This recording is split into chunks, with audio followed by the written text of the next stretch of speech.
Disclaimer: the information and education material contained herein is meant to promote the general understanding and dialogue of GAN's processing. Such information is not meant or intended to serve as a substitute for a healthcare professional's clinical training, experience, or judgment. For patients and individuals, such information is not to be a substitute for professional medical, therapeutic, or healthcare advice or counseling. For medical issues or concerns, including decisions about medications and other treatments, readers, viewers, listeners should always consult their physician or, in serious cases, seek immediate assistance from emergency personnel. Prescription information, procedures, and use of medical devices information should be undertaken only by properly trained and certified medical personnel. We specifically disclaim any warranties, express or implied, including implied warranties of merchantability or fitness for a particular purpose. Such information is provided, as is, and is believed to be accurate at the time of its publishing, but it is the viewer's job to evaluate the accuracy of any information found in this presentation. Every case presented is of their own experience, applied by themselves for themselves, and it applies to their case only.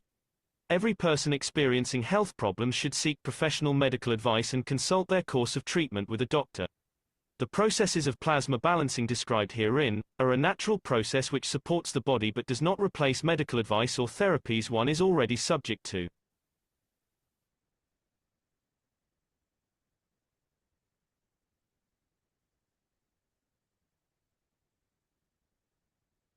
Thank you very much, everybody.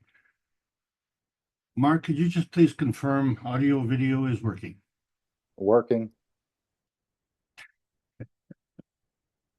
Check that. Yes. Roger that. I'm sorry. I'm laughing. I'm laughing at what you just said, and I was we're trying to promote the space technology, and it has to do with flight. Good. We need more people laughing, don't we? And happy. Well, I was thinking about this wonderful flight movie called Airplane, and it was so appropriate this week. If you remember, the control tower administrator was played by Lloyd Bridges, and he was stressed, very, very stressed. And he kept saying this was a bad week to quit drinking, or it was a bad week to quit smoking. You recall? Alex, surely you can't be serious. Well, I'll tell you what, this was a bad That's a week. line from that movie. And the Yes. guy responds and he says, "Yes, I am serious, and don't call me Shirley." Yes, exactly. Forgot about that line. But this was a bad week for you to get tired of the world affairs. Because I think what's happened in the last week or 2 weeks has been a whole year's worth of news. And I'm just getting up for a minute, Alex. I have a cold coffee and a cold house I need to remedy. Well, as long as you don't have a cold heart, and I will carry on. And thank you so much. Ladies and gentlemen, this is the Keshe American Knowledge Team meeting on 2025. And so, as I say, so much has been going on. This is the Keshe Foundation Spaceship Institute teachings on plasma science. We're in the basic inertia stage of our classes. We're discussing a one-track mind. My name is Alexander. I'm from Canada. It is January the 12th of 2025. And this is part of the Keshe Foundation North America Plasma Education Series. And as you know, it's a mark. It's a milestone. It's a real mark in our history because we're into our 5th year. And this all started with the impetus coming from the Brazilian community. And they have passed us. They are really moving ahead down the road. But I think we're catching up because we're starting to understand what it means to be single-minded. So we've been single-minded in our understanding of the Hesse Highway because it's the lowest energy state. And we've always asked who is in the way and who is in whose way. And so we found last week, well, we needed a good cup holder for our cups of life. And because not only will that keep us on track, but we still have to work diligently to stay on track. So let us stay on track as we're searching for outer space, because the cup of light is the turn lane to the plasma highway, to our little pie in the sky. And it doesn't need to be a little pie. It's a very comfortable pie, but it is part of a very big pie. So, you know, when we look at things and we understand what is the capture field, and it's what we see, and we see with our eye. And we have a white part of the eye, and the iris is colored, and we have a black pupil. But the thing is, we have to look at it if we want to see it. And how do you look at something that doesn't exist in its physicality? But that's actually not true. It does exist in its physicality. But that's not what it is. What it is, as I explained in the book number 1 of Marantava Cash, is the universal order of creation of matter, where you have the combination of the antimatter, dark matter, and matter state. So there's a singularity that comes together from this so-called Holy Trinity. But this Holy Trinity has a duality to it, as shown ironically in book number 2, the structure of the light, which is a connection between two realities. And then, of course, there's book number 3, which somehow goes to that singularity, but then it talks about the origin of the universe. And from the origin of the universe, well, this part makes sense. You know, for one, you beget two. Well, it just seems to be a little bit strange that the origin of the universe precedes the universal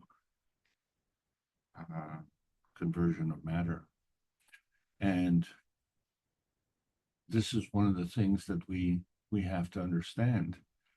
We are very divergent on this planet, and for 360 weeks, Rick Crammon and the Universal Council have been trying to bring together the one planet, one nation, one race for justice and world peace, which includes all of us. And so all of us are the proponents of justice and world peace, not some NGO bureaucratic council, because each of us is an NGO, and we're not bureaucratic. It's just, this is our domicile. And as such, there are rules to follow. And it's hard to follow all the rules when you only got a small portion of them. And 10 Commandments was what I grew up with. It was shocking to me to find out there's another 14, which brings us to a total of 24. And this is kind of an interesting number. I keep ridiculing Canadians and their continual focus on the number 24. But obviously, it is of significance because, you know, here we are, we want to get on the plasma highway, but we are on the hesitancy highway. And that hesitancy highway is governed by transmission. So it really becomes a transmission highway. And so a lot of people, you know, discuss that, and they want to tune in, you know, if you will, but we are tuned in because we're physical. So the act of tuning in is in past tense. It's not you want to tune in, you are tuned in. But do you know what station you're on? And is this the only channel? Because there is a transition highway, and that transition highway goes from one channel to another channel. And where does it stop? Like, where is that in between point between that here and there? Or is everything that's in that in between point part of the in between? Well, it's kind of like everything. Everything includes everything. So you can't leave something out. So the transition highway includes everything that is in between in the transition zone. And this is something that we need to explore, because if we want to get on the transmutation highway, which highway is it? And do you have a map? Well, let's check out the coordinates. You know, when we need guideposts and we need cornerstones, and it's clear that there's no cornerstones in the spherical confines of the universe. So we have a dilemma. And that dilemma is to understand how this carbon is tracked. And we are focused again on the number 24 because it affects these ratios, these carbon ratios. And we say, well, how could we have a ratio of carbon-12? Well, because all of the carbon gravitates to the singular track of carbon-12, which is a combination of two fields, the one that's coming and the one that's going.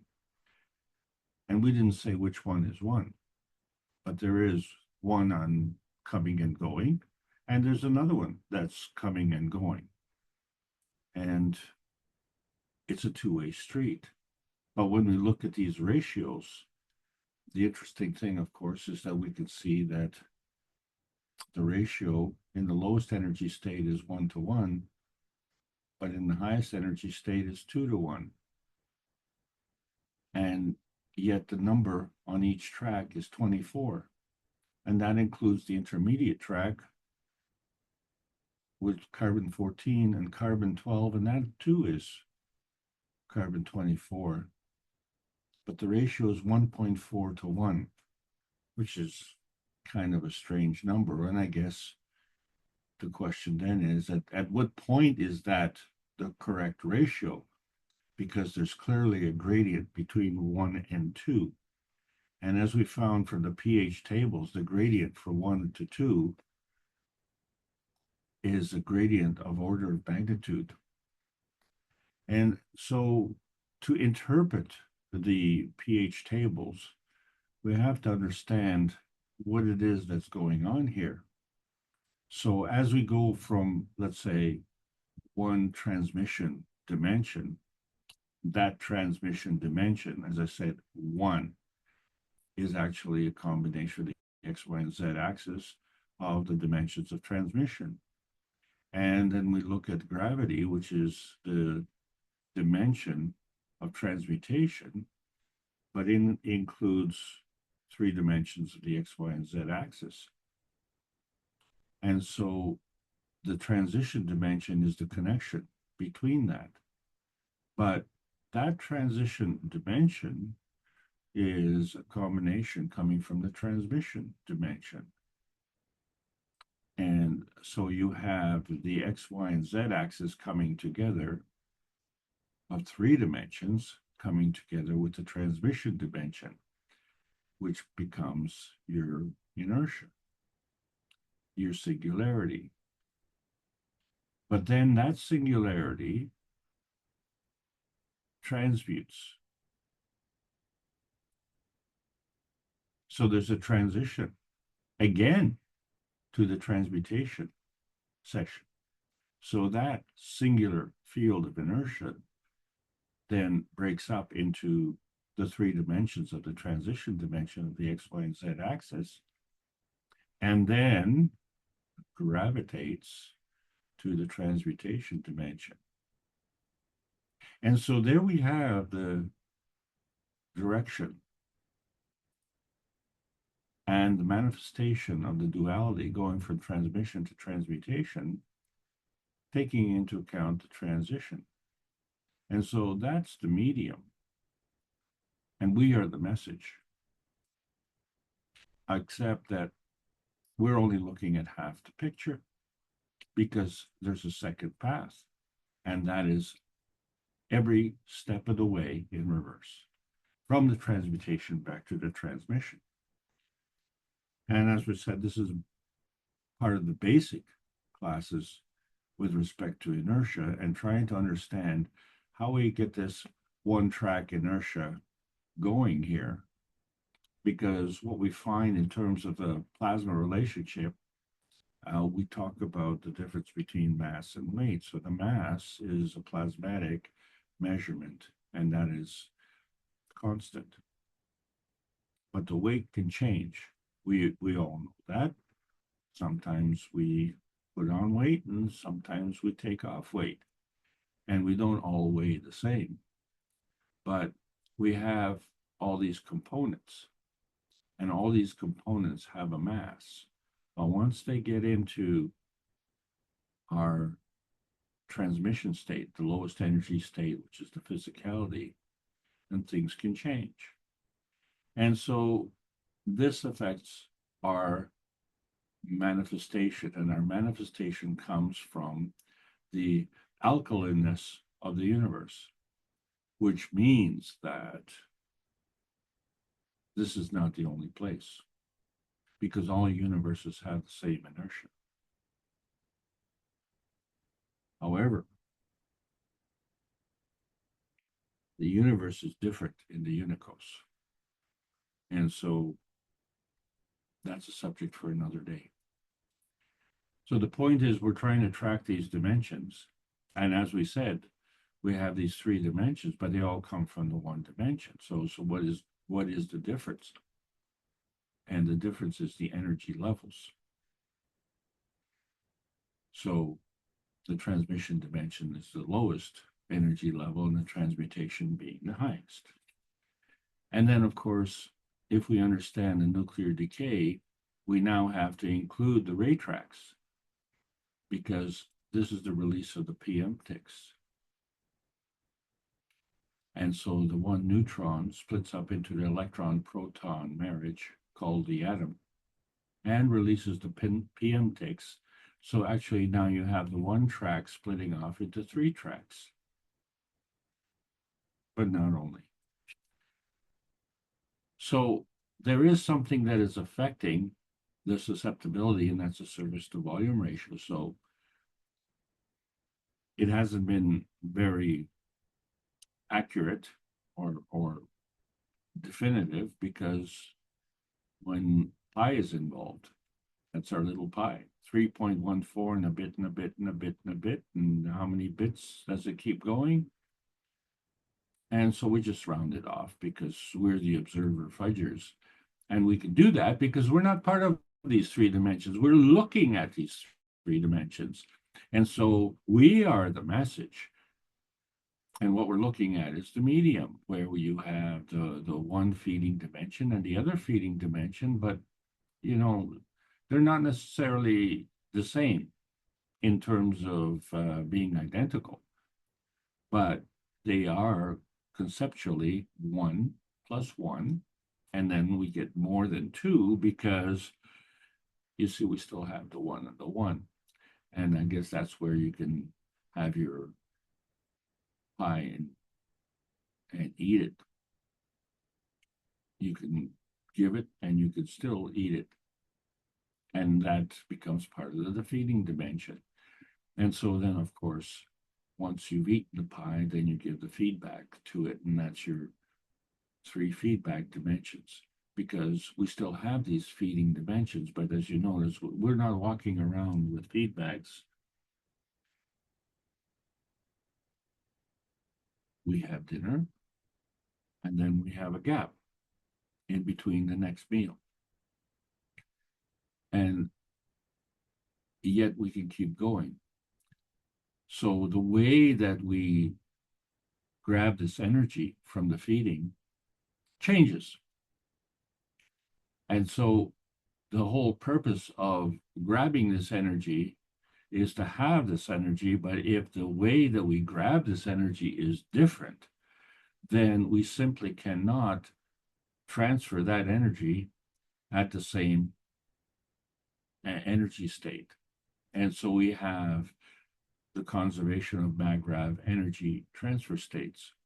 So the transfer is still carrying on, but there is a balance between the fields.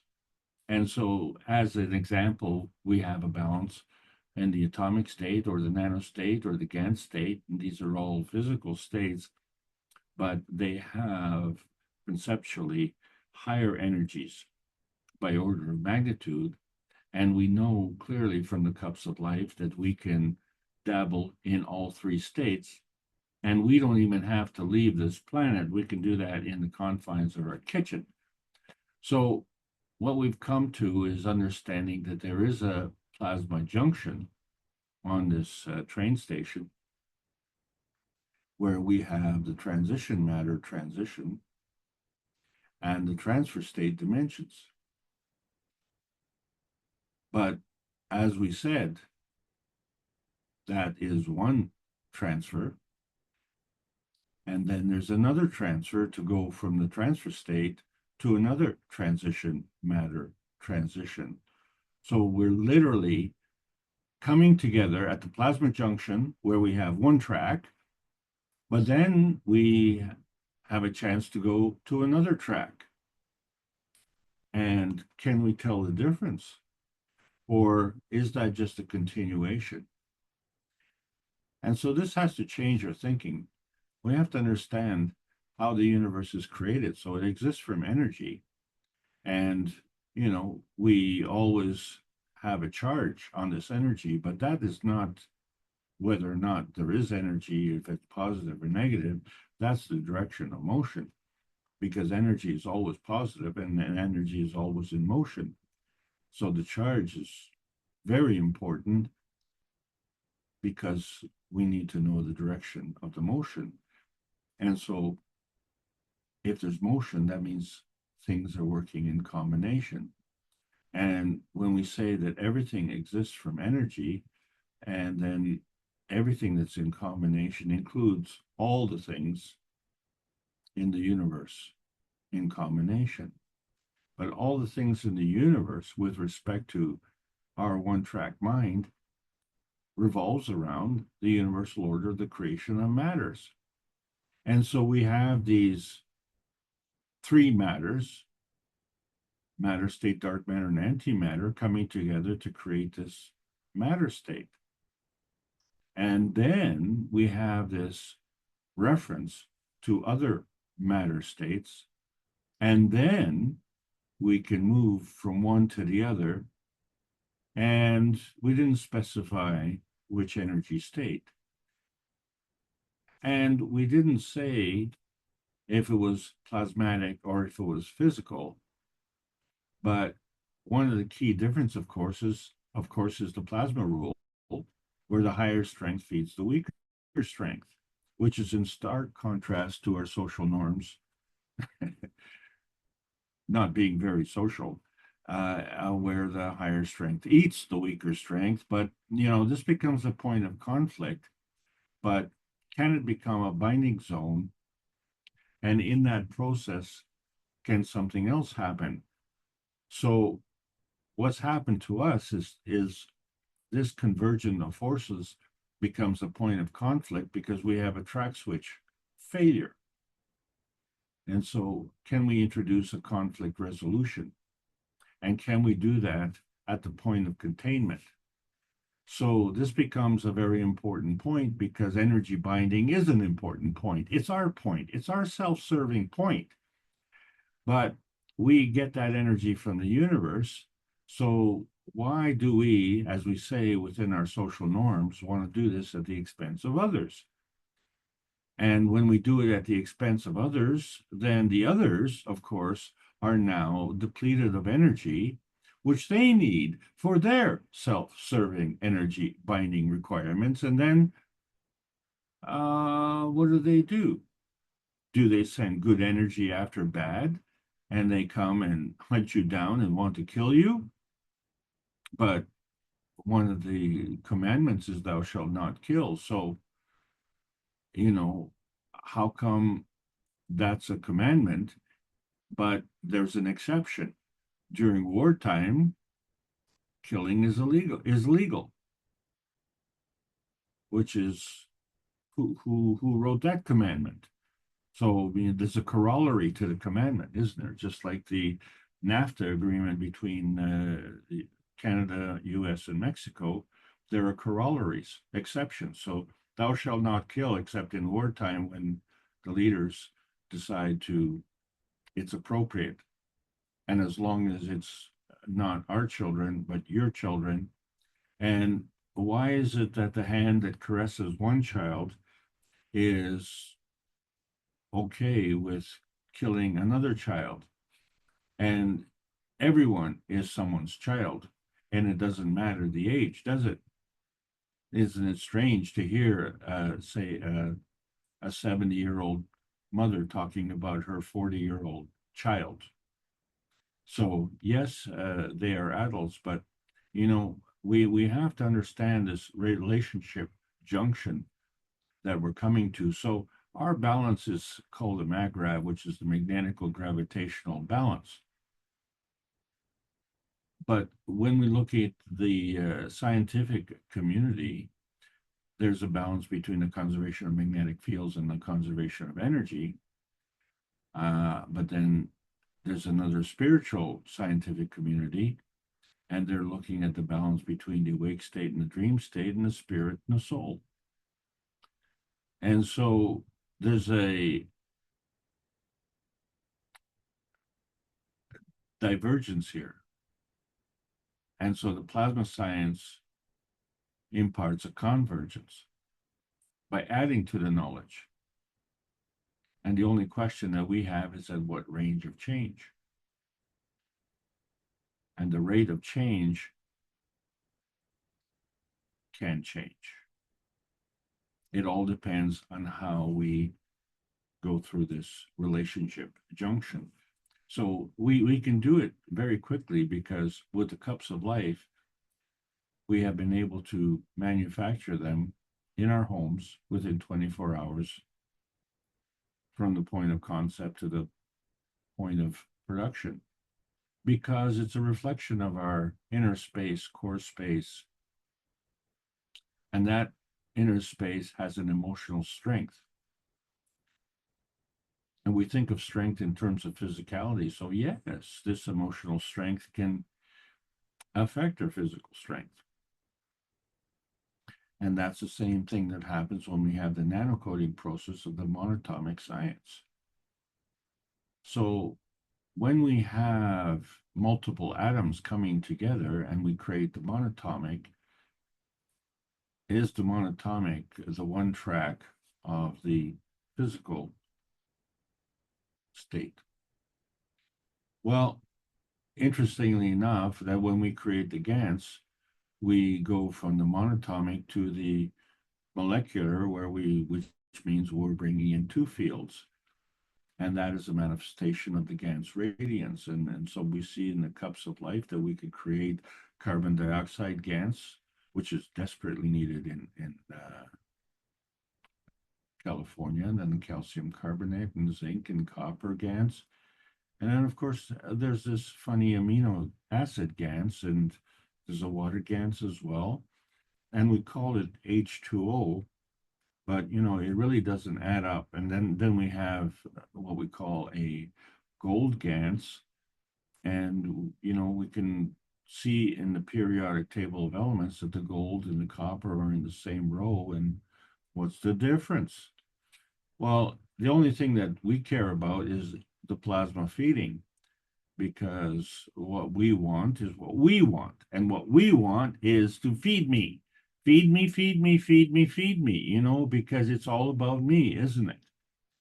And that's one of the problems with this singularity. And everyone's got a one-track mind. It's me at the expense of you. Well, the one-track cup of man is the bringing together not only of the physical manifestation, but there's an emotional manifestation. So you can be fed and you can be satisfied physically, but would you be satisfied emotionally? Are you getting fed what you need, or are you getting fed what is there? And so many have said, if you can't have what you like, then like what you have. Or that can be paraphrased, need what you have, as opposed to having what you need. And then we have the one-track cup of soul, where we not only bring the emotional cup and the physical cup together, but we bring the soul cup together, and this all converges into a one-track field, which is very important, especially when we look at the one-track cup of the universe, where we have all of these forces coming together, and we create this Gans. And this Gans is individual, yet it all comes from this bicameral mind, the two chambers, the left and right hemisphere. And then it manifests itself into a gravitational energy field of a one track. So from the two minds comes together a single-minded thing, which we call the inertia of the mind. But how can this inertia of the mind come together if it can't come just together with itself? So it has to come together somewhere. So everything is somewhere. Nothing is nowhere. And so we are on Earth. So the inertia of the mind has to come together from the combination, the soul of the earth and the soul of the man. And then you get your inertia manifestation, the soul of the physicality. But the soul of the physicality is there representative of the physicality of man and the physicality of earth, because all the elements of the earth come to this grand central station, which we call the earth ganses. And so all of these earth ganses are actually represented in our physicality, because that's where we have the common ground. So when we talk about this common ground and we look at the periodic table of prejudice, and the reason it's prejudicial is because each of these elements are individual, and yet they're all on the planet Earth, and they all are part of the Earth space range details. So that's not a mess. They're all well organized. And so maybe they create patterns, and maybe, you know, they're not like blocks of or chunks of cheese, but, you know, they can be mined, and that's what we do. So what's interesting is that we have these elements within us. And do we mine that? Or is it better to mine them from the earth? Which literally begs the question, because if it's already within us, then why do we need to mine it? And then how did the earth produce it? And we know that the earth did produce it because we produce it. And if we produce it, how come we don't know how to produce it? So when we don't know how to produce it, then we have to mine it. And so we're back into the self-serving energy binding requirements at the expense of others. In this case, it's our earth space. And so the earth space suffers. Well, the thing is, the earth space is our home. And so if it's suffering, then we're suffering at home. And this is all part of the energy and the energy manifestation. So wherever we came from and wherever the earth came from, it all came from somewhere. And it came through the medium of plasma fields. And so that becomes the transmission dimension. So the magnetical PM ticks came. And many PM ticks came together and they converged. And so they converge and form this antimatter, dark matter, and matter-gen convergence, which we call a MAGRAV. But that MAGRAV is only in the plasma state and does not manifest into the physical state until it comes together with the Earth space, which has also brought together the antimatter, dark matter, and matter-gen convergence in its MAGRAV. So then we have the field interaction of the MAGRAV of the physicality of the man and the MAGRAV of the physicality of the Earth space. And then we have the MAGRAV of our existence in this physicality, which is the field interaction we call inertia.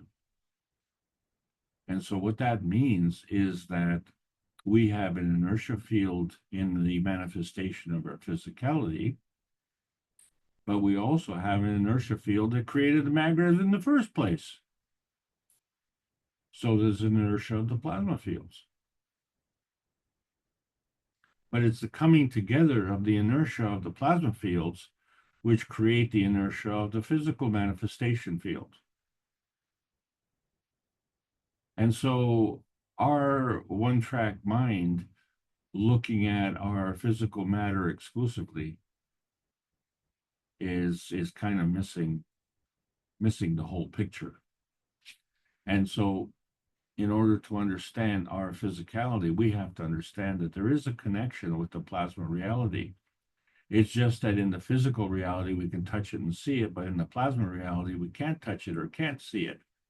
But the plasma reality is a contributing factor to our physicality.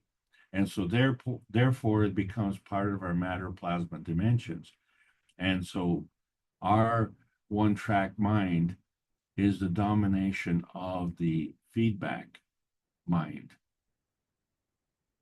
And so man is feedback dominant. That's what it means. So if man is feedback dominant, we look at matter state and we say, oh, you know, we bring all these elements together and that's an affirmation of life. But if we're only looking at the physical state, well, then that automatically means we're denying a part of our life. And that part of our life, if you deny that part, well, you're missing something. So we have to understand that there's a two-track solution to this one-track mind. It didn't just happen just like that. You snap your fingers. So when we look at what's going on around us, then we find that there's a soul junction. And that soul junction isn't just in what we see, because we have other senses. So our soul is positioned at the crossroads of the senses, right? So each of these senses has an inertia feeding vision. That inertia feeding vision is a plasmatic symbiosis of all the energies coming together, but through different senses. So there's sound, there's smell, there's vision, there's taste, there's touch.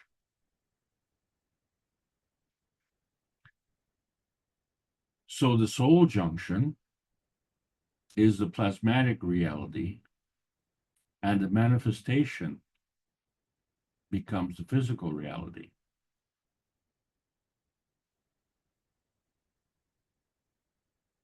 But then we have to understand that the manifestation of the plasma reality is also an amalgamation of other fields, because these things that we sense are sent to us.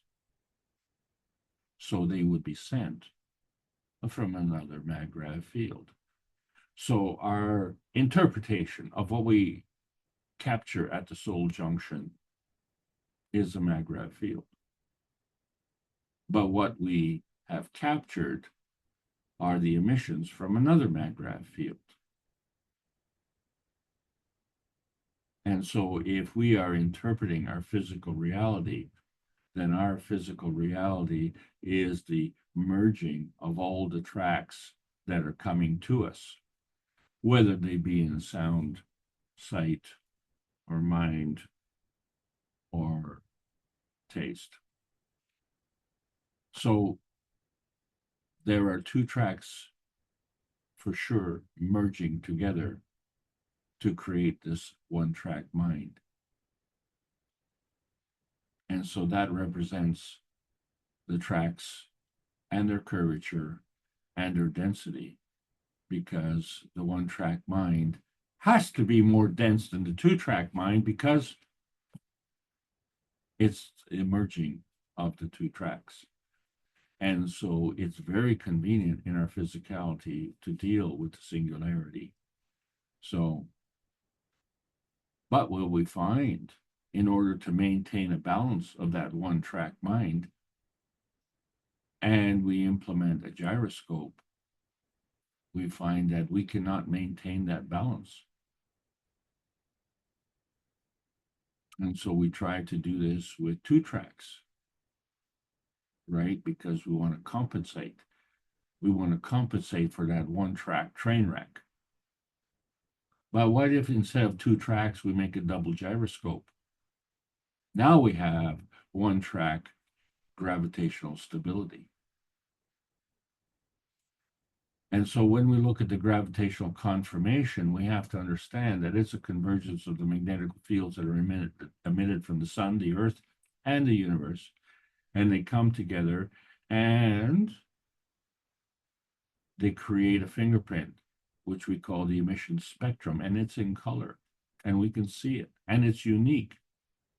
And so what it represents is not only a gravitational conformation, but it's a gravitational tracking, which is to say that we can track this hydrogen anywhere in the universe because it's unique and it has a fingerprint.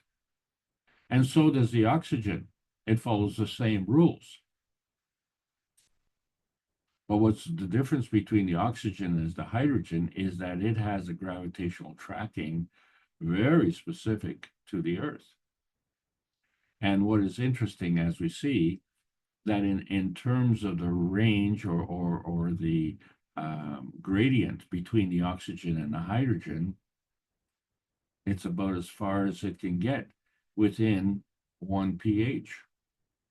Because if a pH change is an order of magnitude, which is 10, and the hydrogen is 1, the oxygen is 8, 1 and 8 is 9.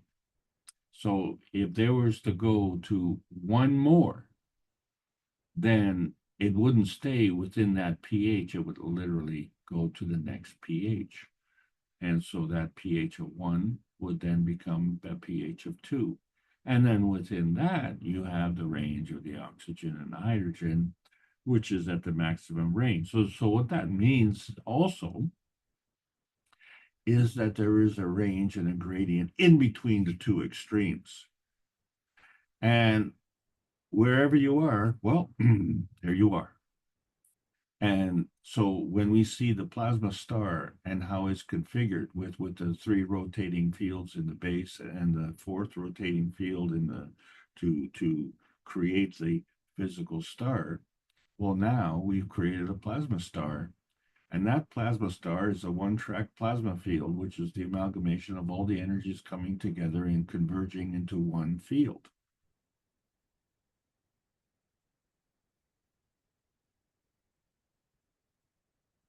Each one had its own field. Each one had its own track. But when they came together, they created the one-track plasma field. So why are we having difficulty understanding the difference between the atomic and the monatomic structure? And why are we stuck with our chains? What we call the chains of man, because they're linked together and it's hard to break them because it's a physical thing, right? We were physically chained and we need to either physically cut them or physically break them. But when we look at the monatomic structure, it's unchained, but it is linked. But how far can this chain go? So in the inorganic world, this chain could continue. But in the organic world, that chain will fold over. And so when that chain folds over, you create what we call a phospholipid. And that phospholipid, interestingly enough, has an affinity for either protein or water. And so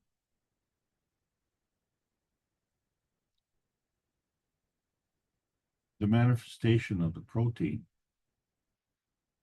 is gravitational. It's more dense. And so the energy required to create the protein is magnetical. It's less dense. And when you bring these magnetical fields together, because they repel, they create this transition zone. And so this transition zone actually has its own gravitational point.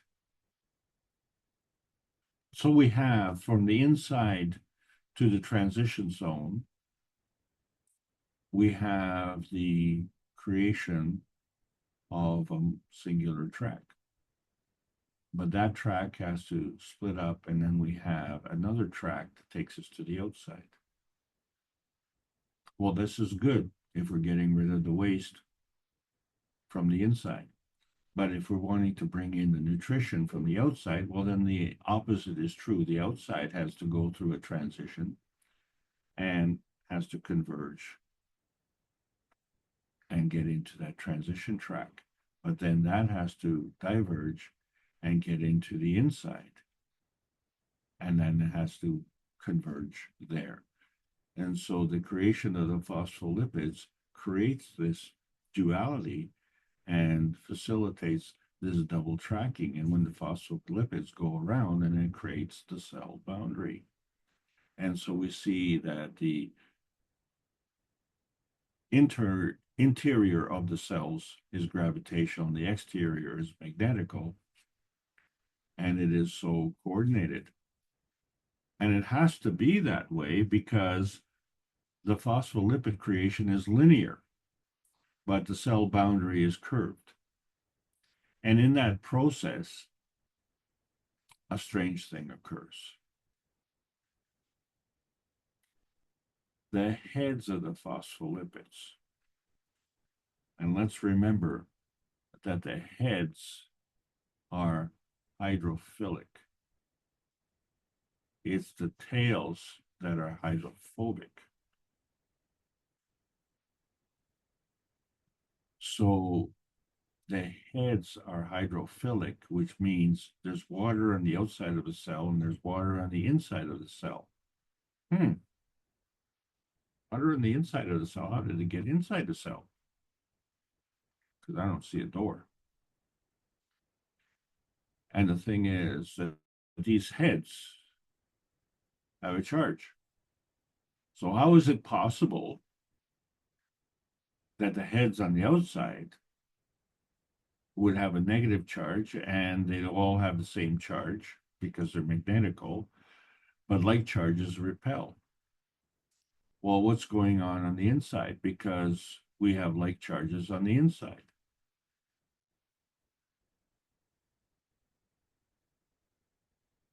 So what we can notice is that they're still repelling, but they're not repelling as much.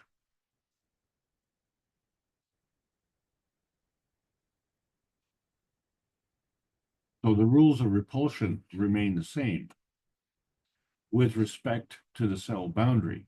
But crossing the cell boundary, there are different rules.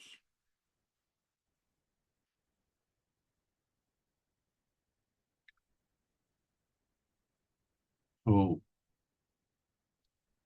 when we look at the amalgamation of the PM ticks coming together with the field forces of the plasma, then we find that there's a gravitational core, and then there are field forces that go around. But when we look at these field forces and how they track, we find that they're all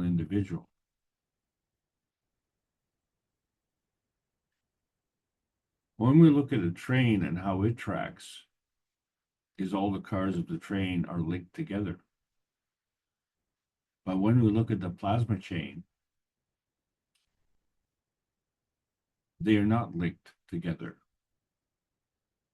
but they follow the same track. So that means each and every one of them has an independent motion. But each and every one of them is in a coordinated motion that is reflected by the car in front and the car behind. So literally, we see a plasma chain around the plasma star. And it operates the same way as the cells do. And then, from the inside, the core, the energy has to go outside. And that's coordinated as well. So now we have a plasma chain tracking system. So when we look at the amino acid and its affinity, so the amino acid structure is a combination of the nitrogen, hydrogen, carbon, and oxygen, where we find that nitrogen is the facilitator, hydrogen is the magnetical force, the carbon is the connector, and the oxygen is the gravitational force. But this creates an amino acid singular chain, which represents a single track created from these four components coming together in a plasma star, creating this singular track. But then, after you get to the fourth amino acid in the chain, because it's organic, it folds over and creates a protein. So now you have a folded chain pair or a double track. But this double track is a representation of the singular track of that protein. So in the process of making this protein, the byproduct is the water. So in the universal exchange of energy, there is no waste. You create one and you create another. And the other, you can't throw it away because there's no place to throw it. But then we find that we can create another chain.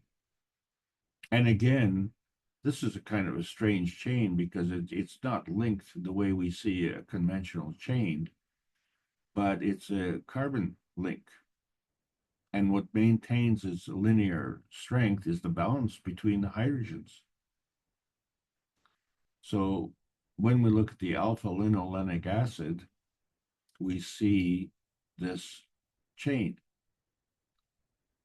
But we call the polyunsaturated fatty acid because it is with gaps. That's the unsaturated part. And so light fields repel.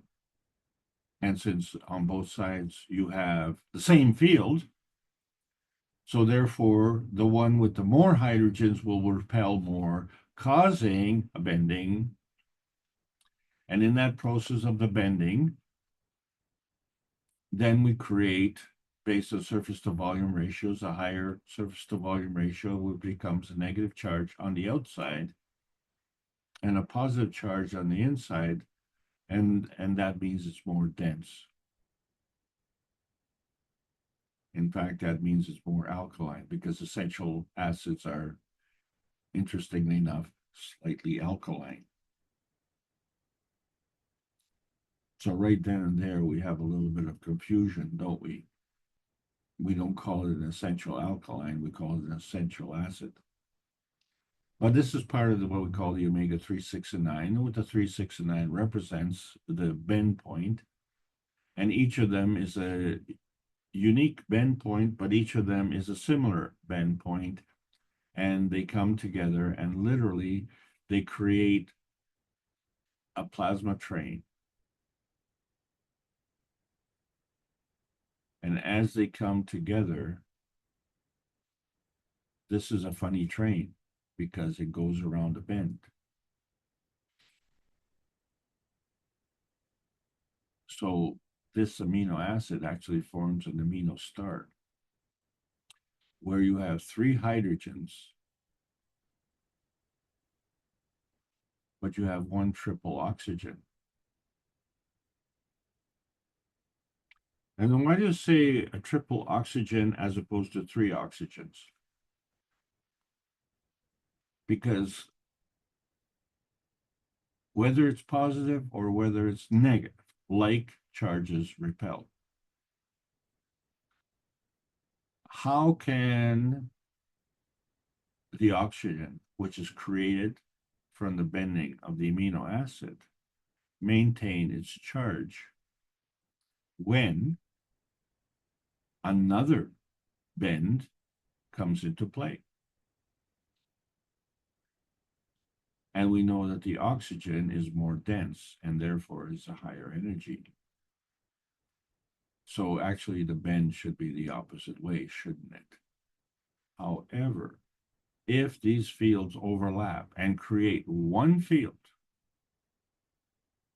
then we have the merging of these 3 tracks of energy crossing the amino acid boundary and converging into the 1 track of oxygen. And isn't it interesting that there would be 3 of them?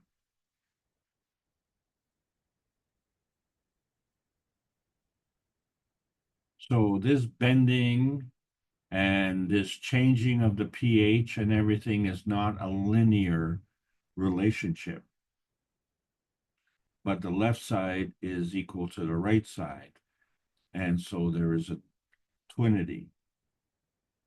And so the combination becomes a nonlinear twinity. And we see the same thing with the singular train that stays on track with a single track through the duality of the gyroscopes. But now, those are the forces that keep the train on the track, but you actually have a track. You have an merging of the tracks coming together, and then you have a manifestation. Where on the pH scale is that manifestation? I don't know. How big is large? So wherever it is an amalgamation of the nonlinear trinity, in fact. And so the amalgamation becomes actually your point of view. And your point of view, I guess it all depends on which track you're on. So you may have a point of righteousness, or you may have a point of wrongness.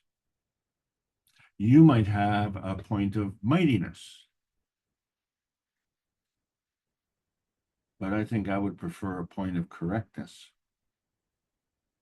But how do you know? You're going to have to choose your track, because all of us are on the same thing that we call the humanity civilization.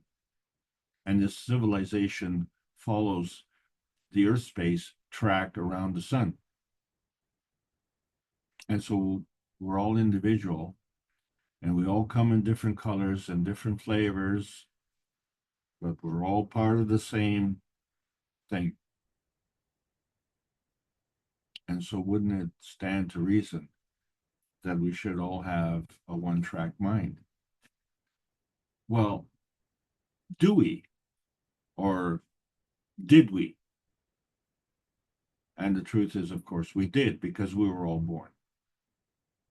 Which means that we made our decision to come here before we came here. Because you can't go nowhere. You always have to go somewhere. And, you know, planning is always done in advance.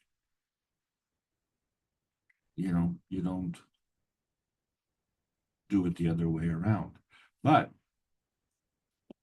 there is a transmission spectrum where you can go from the non-visible speed of the plasmatic rotation to the speed of the visible transmission spectrums.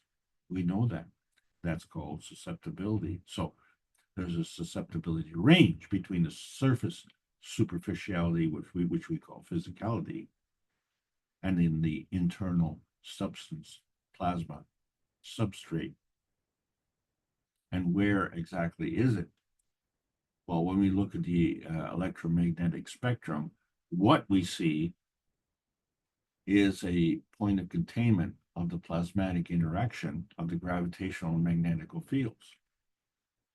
And in our visible spectrum, well, we can see it. And then we can choose and, which light and what it means. Because light is a representation of the interaction of the frequency and wavelength. But, beyond the visible spectrum, you get into the non-visible spectrum, and they still have frequency and wavelength, but they're non-visible, which means they follow the same rules. But at some point in time, frequency and wavelength don't play a part. And so there's a one step beyond that as well. But there's one step beyond in both directions. And this is the point, because in order to do that, what we call the conservation of susceptibility, we have to take into account these independent plasmatic variables and balance off everything. The maggrav becomes the singular track, whether it's in a plasmatic reality or in a physical reality. So when we look at the transmutation ratio quadrants, we find that there is a balance in the physical manifestation. We know that because we can see the colors, but there's also a balance in the plasmatic manifestation, which is the colors of the emission. And we know that as well because we can see the light. So going back to the beginning, we say, well, the neutron came before the atom. So the track actually split up. And then it created the PM tick. So it's the amalgamation of the PM ticks that came together to create the planetary structure. And on that planetary structure is the structure of humanity. And then, of course, that becomes a gravitational stabilizing effect. But then there is a possibility of introducing different path. And since the light would follow the path, it takes longer to go. And it goes out of sync. And that becomes the initiation of a boo-boo, which then draws more energy and becomes the initiation of a wound, which draws more energy and starts to manifest pain. And that pain can become a throbbing pain.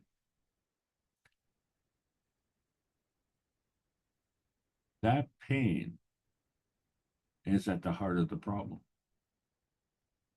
But as we all know, the heart is not in the central position. So therefore, the pain doesn't have to be in the central position. The pain could be anywhere. And this is what we will explore, because our goal is for the health of humanity.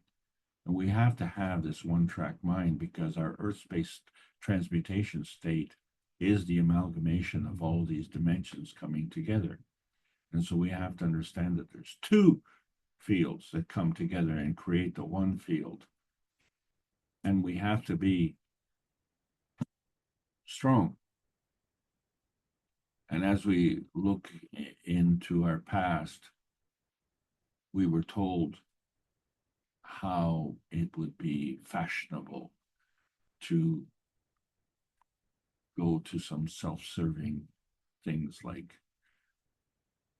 drinking and smoking and other things, where it appears that we fall off the track.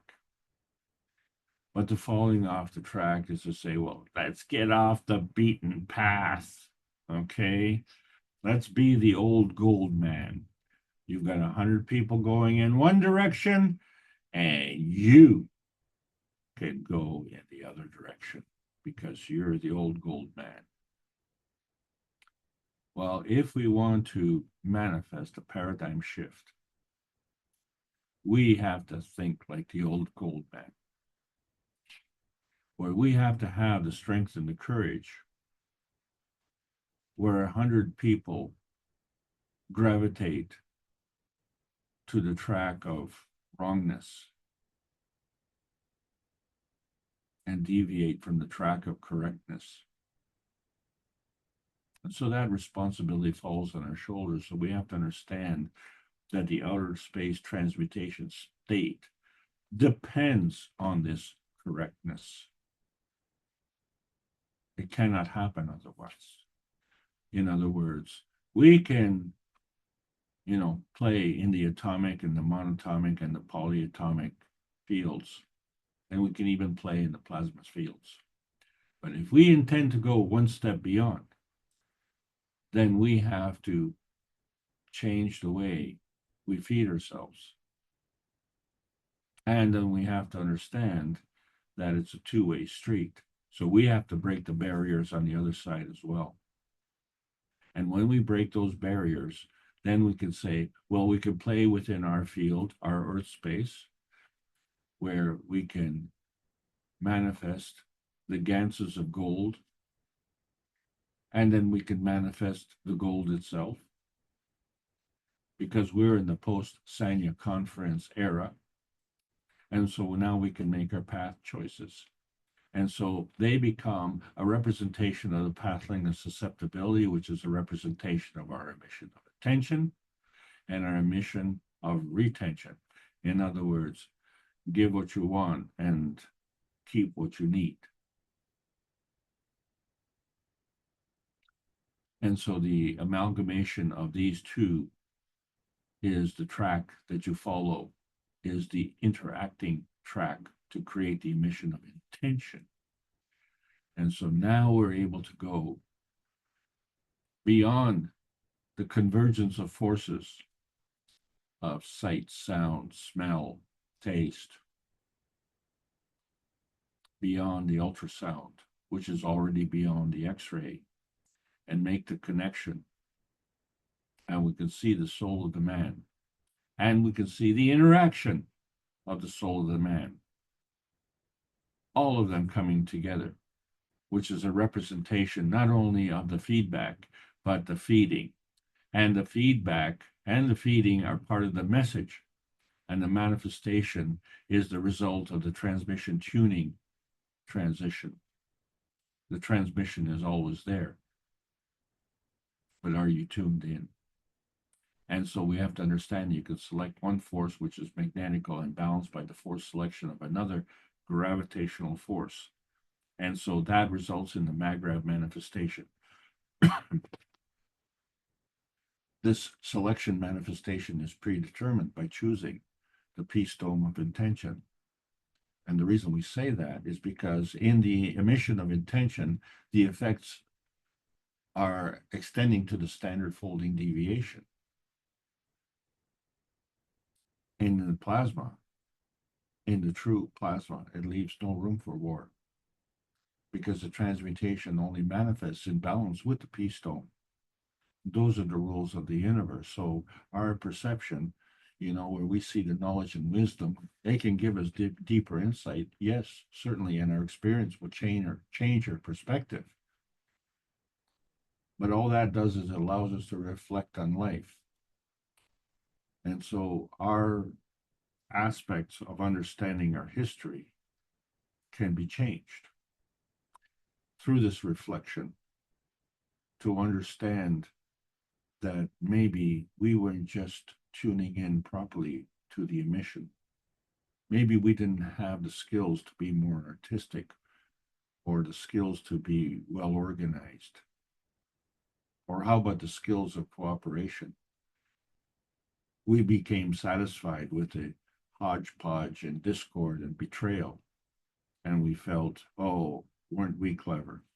Well, it affected not only the pH of the maggrav, which really slows down the rotation because this affects the transmutation transition.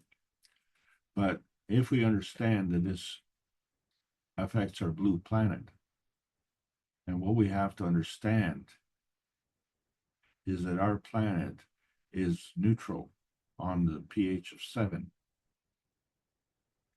And so that neutrality has to be our one-track mind. And we know that that's not the way we are.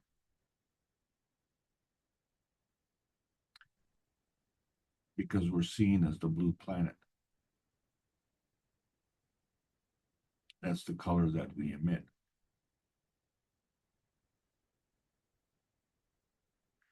That's not the color that we are.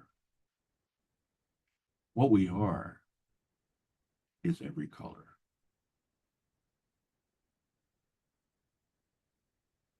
So the pH of peace includes every color. It's the many points of the field strength of the dove.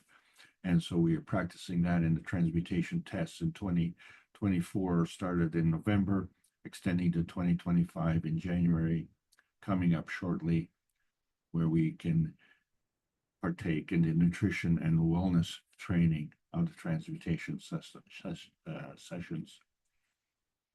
And there are other researches that we need to do as we're bringing together the plasma research teams, because there's so much more to do.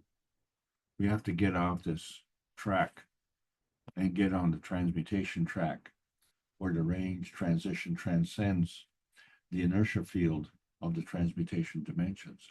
So the laws of conservation govern not only the covalent, but the trivalent and tetravalent bonding attributes. So the containment of this inertia is governed by ratios. But with the soul of the man can't be abandoned, and it can't be compromised. So the color of man is based on the integration with the soul of the man. This is the integrity of man.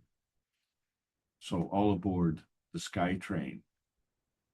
So although the ground trains can link up and make a chain, but you don't see the planes flying in the air linked up. Each one is individual. So our Earth space has to be balanced with these opposing forces. And the balance has to be maintained through external input.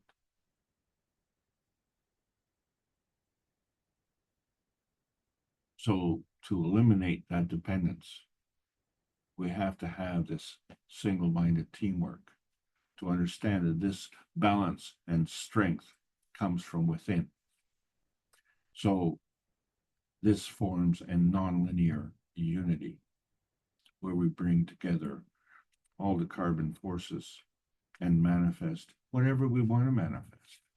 And so we find that we've been trying to transcend the limitations of nuclear science in so many ways, but the point was to deliver this greater oneness, this one-trackedness of the universe. And we've been doing this for 572 weeks in a row. We call it Knowledge Seekers Workshops. That's pushing 11 years. So this is the Keshe Foundation Spaceship Institute Teachings on Plasma Science, and we're welcoming all the beautiful knowledge seekers, learning about the new selection process of the new plasma science. There's a World Peace Treaty. Now, more than ever, it needs to be signed with sincerity, with the soul, with meaning, with love.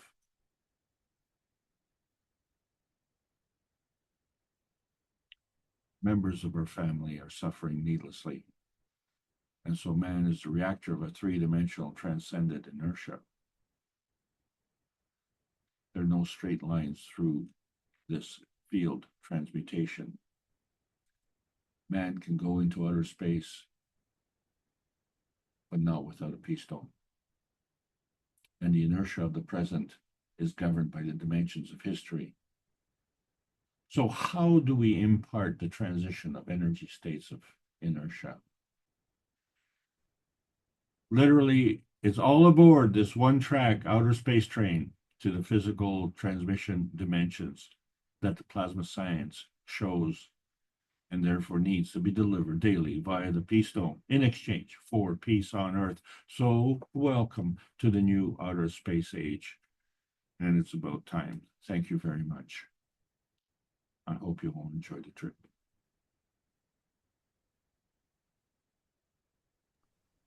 Thank you, Alex, and congratulations. It sounds like you're mastering this transition, transfer, and transmutation. How does it feel? How does it feel? Let me tell you how it feels.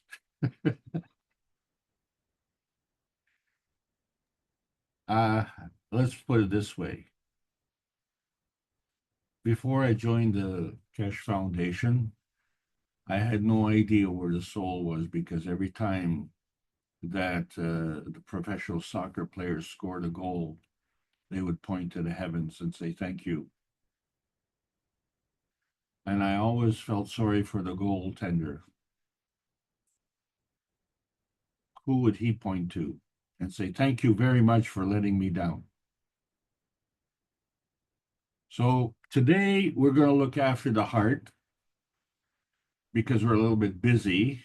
And tomorrow, we're going to look after the kneecap. And then, you know what, maybe on Wednesday, we'll look after the liver. But I'm not sure yet. I have to ask the shoulder. So, you know, we all have to kind of take our turns and then suffer in the process. Is that the way? Is that what life is? Is that all there is? I don't think so. I'm just trying to make a point. Back to you, Mark. Okay, good. Let's see if any of the participants would like to raise a point or a question.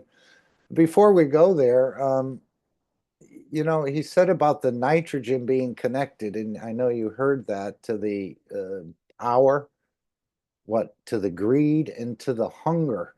And do you think in the hunger, is this an emotional hunger that the nitrogen is like when you talk about that loose harvesting or that energy?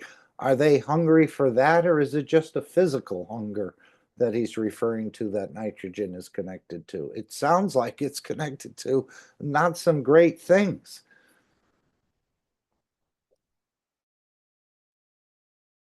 If I were suddenly to scream out that there's an emergency, and you were busy filling your belly,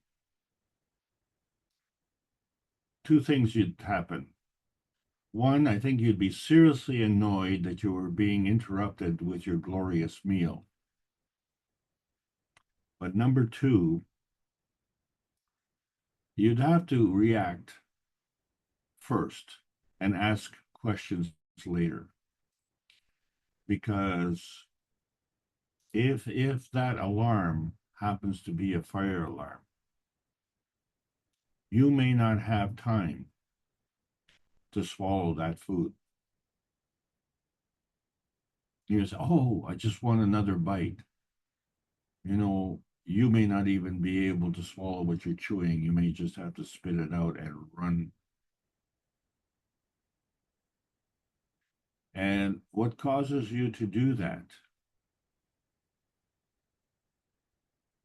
So there's a different method of communication within the body. And so your adrenal glands are functioning. And it's called the fight or flight syndrome.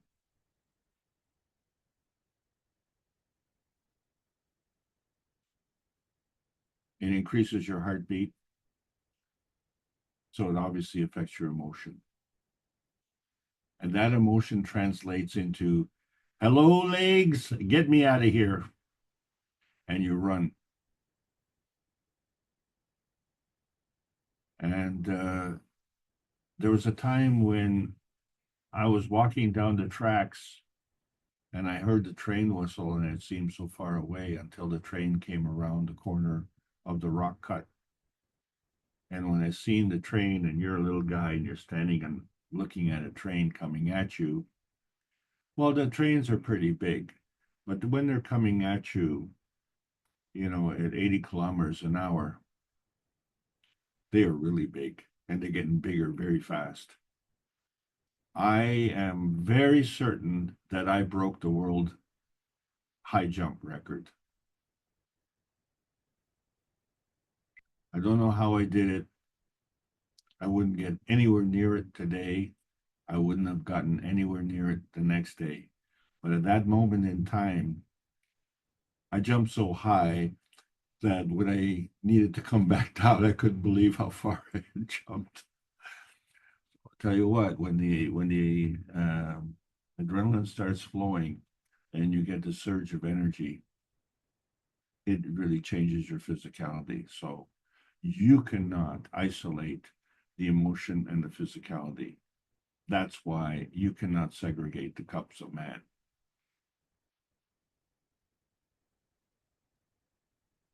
Back to you, sir.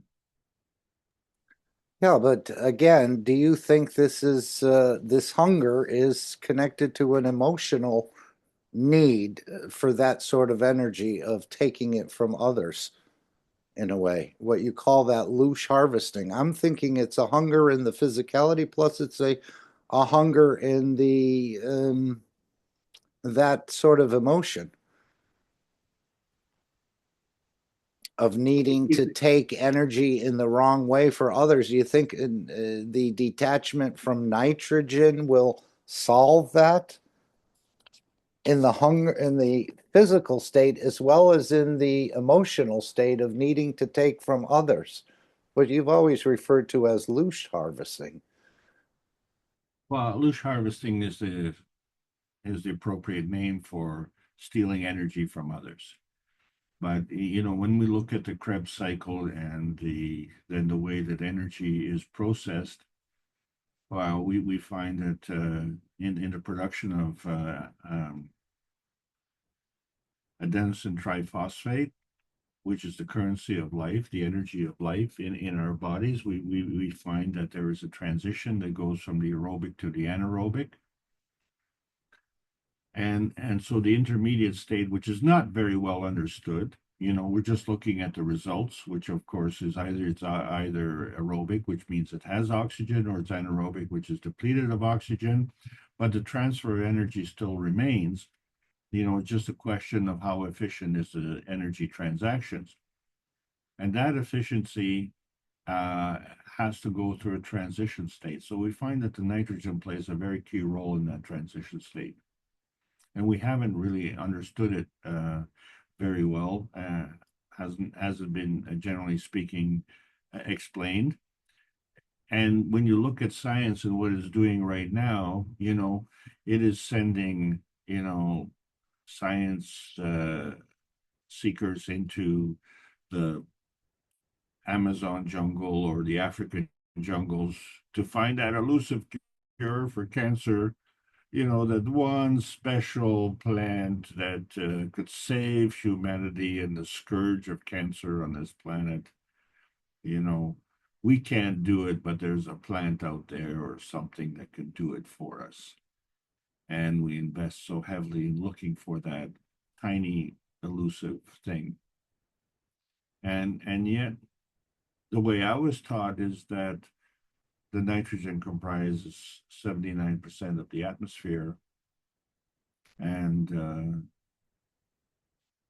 Mr. Kesh mentioned that it's now about 65%. So I would assume that there's something that has caused a change in that percentage.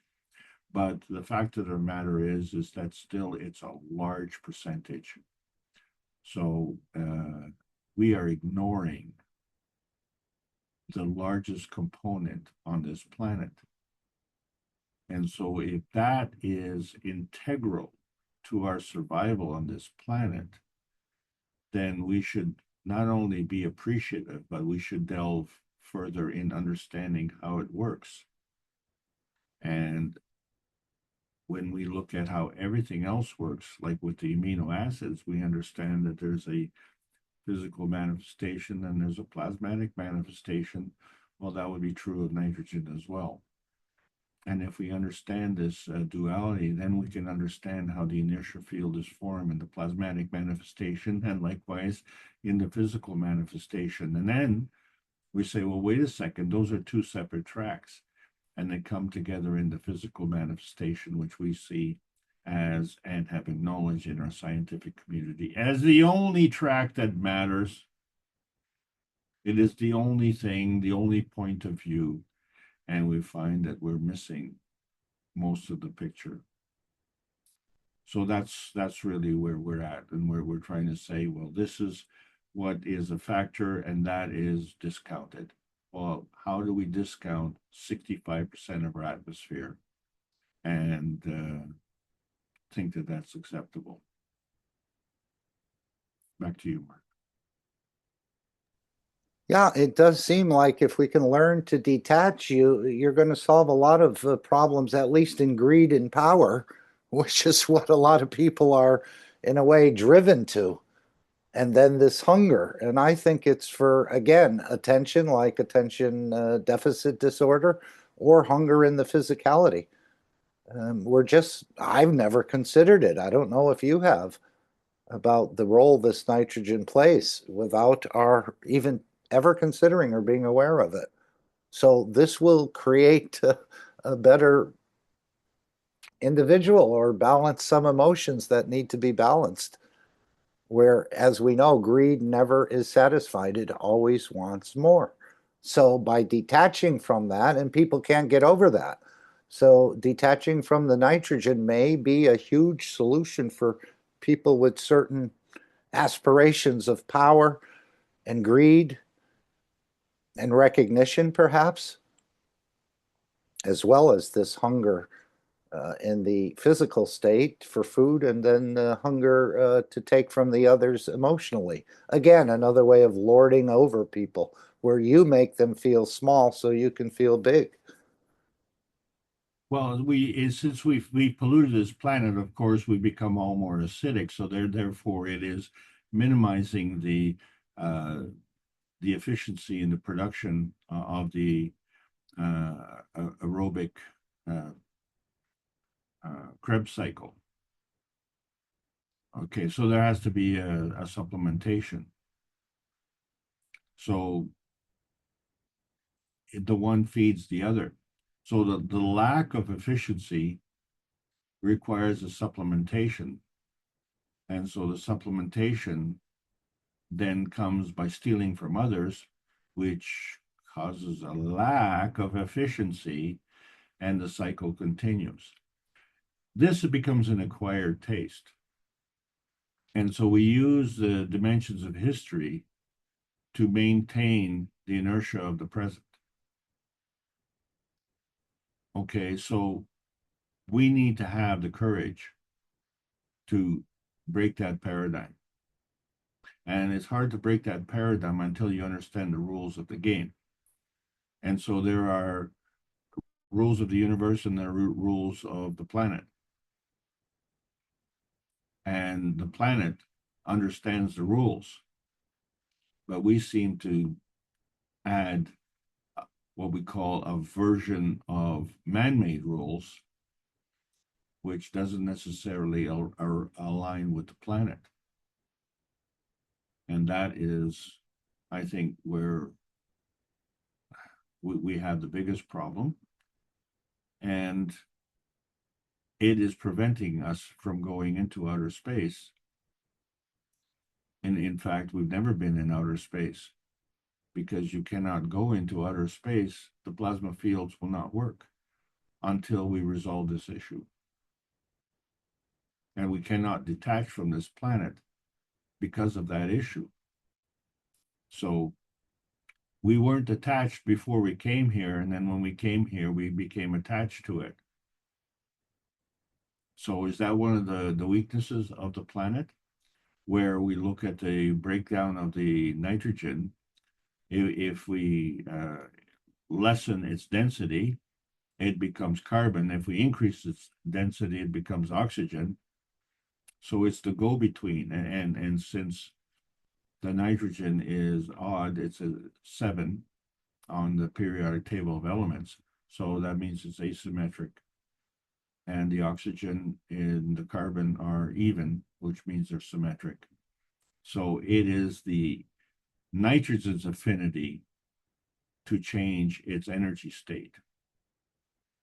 So the question then becomes, what is causing the nitrogen to do that? What is the susceptibility impulse that caused the nitrogen to get off its track? So the nitrogen is the single track. Everything else is created from that. So therefore, we cannot, we're just looking at what everything else is created, but we're not looking at what causes that creation. So whatever is created from the breakdown of the nitrogen becomes part of the periodic table of elements. Because whatever we use to be healthy, the earth has also used the same rules to become healthy. And this is why the planet is not a blue planet. It is every color except a blue planet, because the planet is very efficient at doing that. You know. Yes, I thought it was interesting in the announcements where, again, that riddle, which came first, the chicken or the egg? And I thought this was a nursery for souls, which I think it is, but he was saying, did the soul come here first and then allow the conditions to be created that the soul could manifest a physicality here? So again, we're back to, is this a nursery of souls, or did the souls come here and then allow conditions to be created that it could manifest a physicality? This is what he seemed to be alluding to in the announcements. I don't know if anyone picked up on that. Well, I would just like to add a comment, and I'm trying to understand better that, you know, when we look at transmutation, the idea is that if we leave one place and go to another place, just the same way that we leave home and go to work, we leave as an adult and we arrive as an adult. But, you know, when we talk about the transmutation, can we leave as an adult and arrive as an adult? Or do we have to do it the way we were doing it to manifest into the physicality here and come as a baby and then grow into an adult? I don't know. He's a couple times he's referred to, as he said, he's been playing that cycle here, leaving one city as an old man and appearing as a child in another city, or even parking himself as a rock or something, or a megalith or something somewhere, and just observing. So it's just an amazing amount of knowledge that we're being sort of clued into. So do we start out as a child, or can you? I think in another instance, he said you can pick an age, whether it's 29 or 33 or 39, and manifest that way. So I think we're in for quite a lot of surprises. Mr. Kesh is full of surprises. Well, in terms of the manifestation, you're going to depend on your satisfaction. And one of the nice parts about reflecting on life is that you can reflect on times in your life that, shall we say, may have been tragic or less pleasant. And the fact that you can reflect on those means that you have passed through those eras.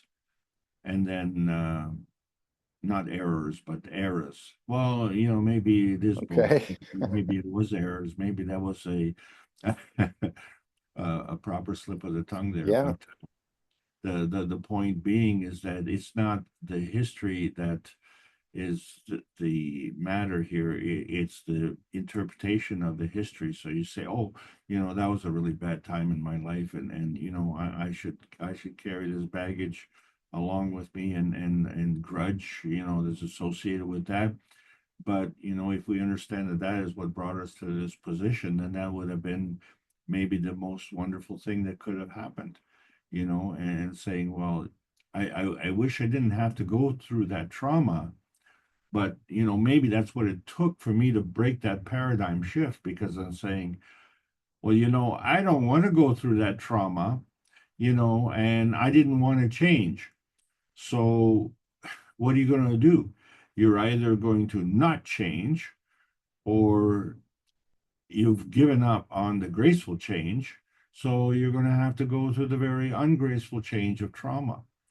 And then once you make that change, now, okay, reflect on that and say, well, now that you're on this side, would you go back to the way it was before? And you can reflect on that, because now you are detached from that immediacy. And then you say, I wasn't really happy, and I'm really happy now that I've made the change. And it's too bad that I was so stubborn to make the change, but now that will you repeat that mistake? And it's a human failing that we tend to repeat our mistakes. And the only reason we do that is because then we don't really understand the significance of our traumas. The traumas are there to teach us a lesson. And every moment is a lesson.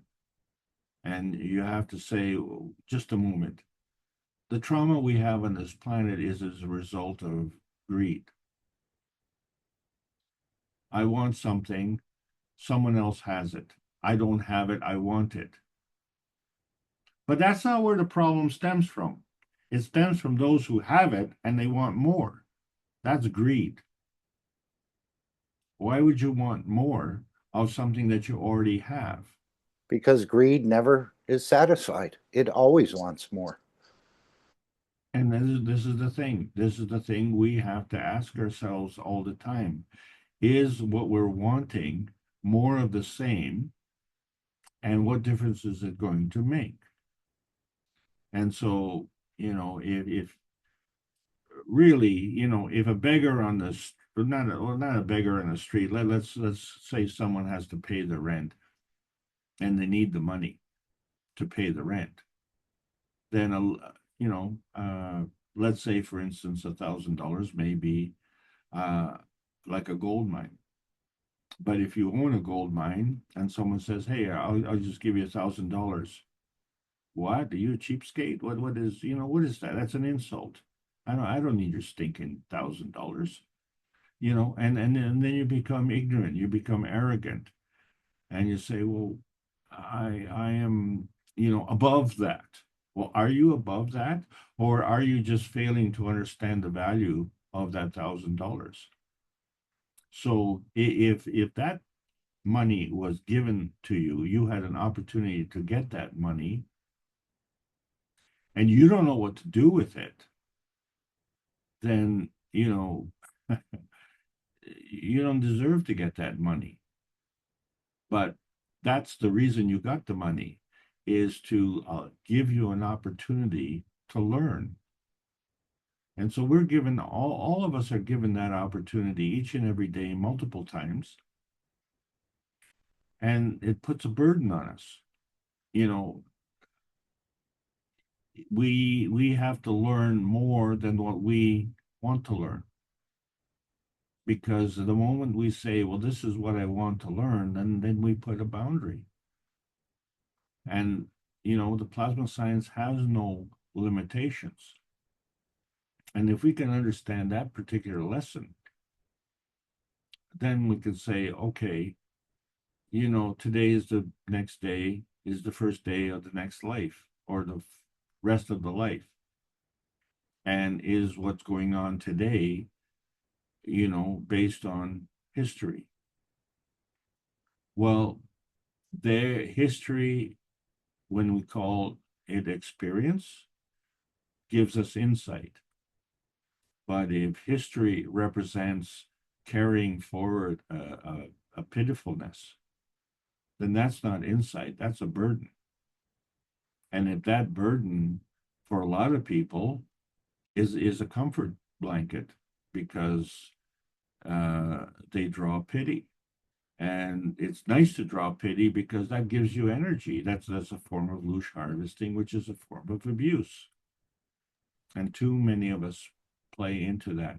And that play is whether you are poor or whether you're wealthy. You know, it's confounding to me why someone would go to the casino. That's first. The second thing is confounding to me. Why would someone who doesn't have any money go to the casino? Because, you know, you need money to play. But then when someone does have that money, why would they go to the casino when the odds of winning are so slim? And if they win, well, they're winning more money and they already have money. So if you want to be free, if you want to be free to make choices, and that choice is for you to go to the casino and waste your time with a one-armed bandit, you know, I don't get it. It's when you have the grace and given the opportunity to be creative, and you don't create anything, you know, it's so sad. You know, a case in point, I watched a gentleman lose $2,000 in a matter of minutes because he had taken the bus to the casino. The bus was carrying all these revelers. And when he arrived at the casino in the morning, he made $2,000. And now that is his money. But he didn't say that was his money. He said that was the house money. And so now that he had the house money, he could gamble like the real gamblers did, right? He could step up and slap down that $2,000 and let it ride. And what happened? He lost it all. And I said, that's, you know, buddy, you lost $2,000. Yeah, well, it's the house money. Well, while it was in your care, that was your money. So, you know, if you'd have had $2,000, maybe you wouldn't have been riding that bus. But anyway, it's just the attitude. Okay, now he did, the money was meaningless to him. But you know, for that one that needs $1,000 to pay the rent, that's not just 1 month, that would be 2 months. And then he would have money to feed his family as well. He could provide shelter for his family. And that responsibility is forced on him. And he may begrudge that. And he may say, well, you know, there are people who make money the old-fashioned way. They work for it and earn it. And then there are people who make money and steal it. And once they have the money, then they can dress up as if they earned it. And you wouldn't be the wiser. But the truth is ingrained. And it doesn't matter. You carry that truth with you. And when you carry that truth, that becomes, and you know it's a lie, right? You know that you're a crook. That becomes self-abuse. Now, oh, You have all the money. Oh, this is great. You shouldn't have any worries. Oh, yes, I do. I am losing my power because I'm abusing myself. And so now you have a lust for power. And so you have to steal it from others. It's a confounding thing why we operate on this planet. But it isn't that just that some partake in the loosh harvesting. It's that we are all part of the humanity family.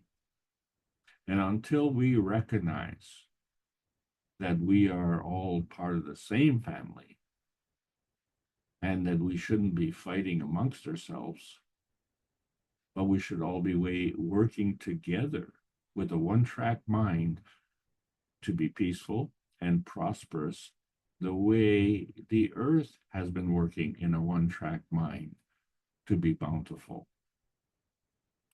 And I just don't understand what is wrong with that picture. And I don't think there's anything wrong with that picture.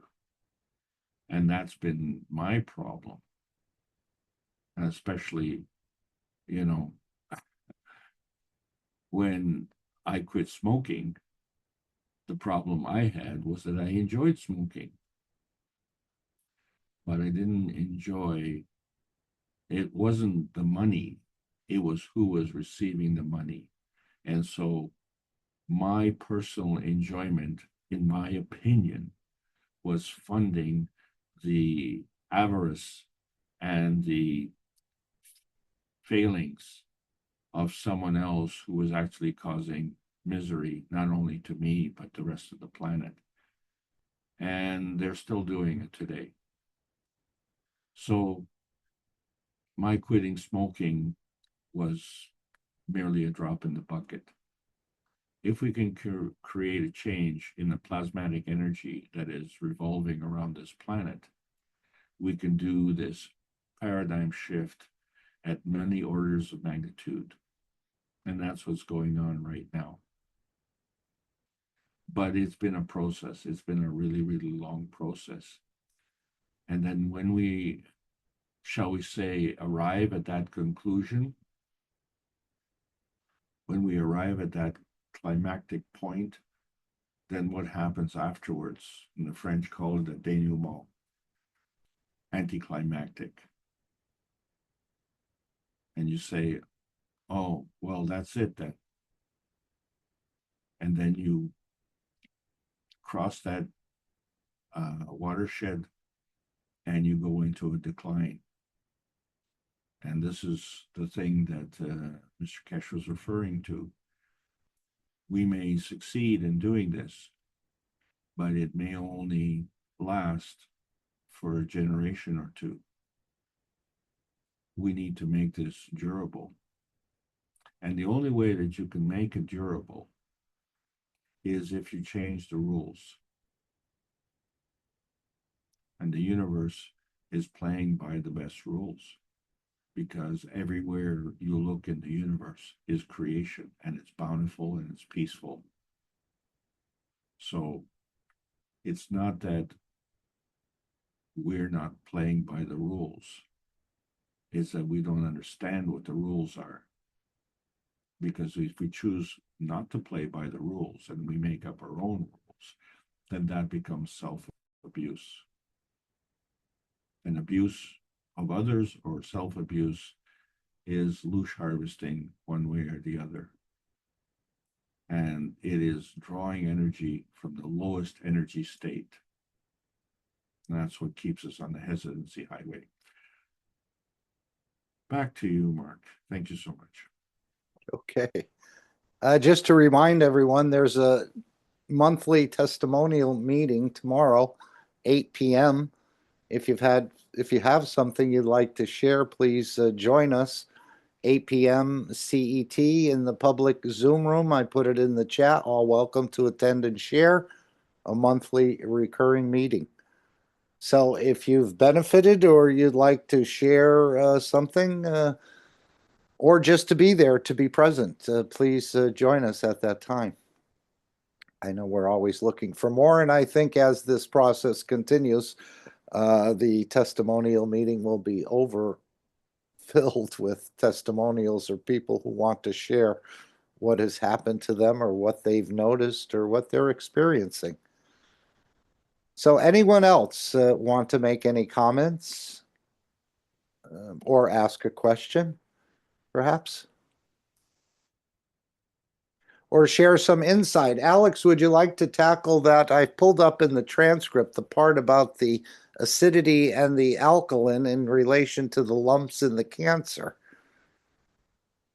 Is there, would you like to sort of review that or take a shot at it? And why Mr. Kesh said it didn't add up?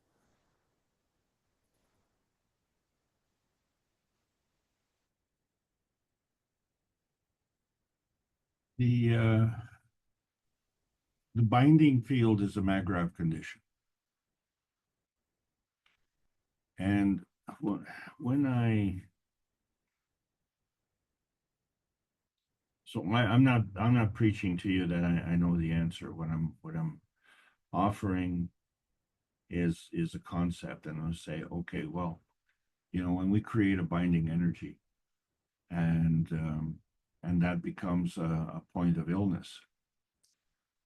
One of the truths that I discovered, and this was the point, is that when we have a manifestation like this of a binding of energy, and then it creates that field force, and then when we look at it, it becomes like a real throbbing pain. That is a binding energy, and that could be manifest anywhere within this field. And it could be manifest by anybody because we all have the same field. So the manifestation of this binding energy of throbbing pain is the same for all of us. It's just that it manifests for certain reasons, and it manifests in certain locations. And it is caused by the same thing. So it's caused by a binding of energy. And that binding of energy is manifested in the physicality, but is caused by the soul of physicality. And as the soul of physicality is working as a standalone. And so it becomes matter state dominant. And it doesn't have the resources to correct itself. So let me restate. The cause of the throbbing pain is the same in all of us and is caused by the same thing in all of us. But it manifests differently in different locations, in different people. So therefore, the cause of whatever is happening does not determine the location. Something else determines that location. And this is what doesn't add up. Because the manifestation of the physicality in its purest form would maintain a healthy body. And since there is a weakness and a tendency to unhealthiness, what is it that's lacking? How do we deliver that? And so the medical community and the nutrition community, the food community, and even the wellness community are suggesting that there's something physically missing. And what's missing is the connection to the universal laws. And that is the missing link. And since we can't see it, can't quantify it, then, you know, we can't measure it.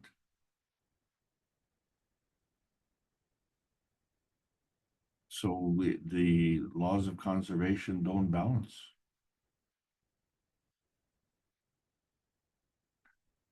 I believe that's the reference.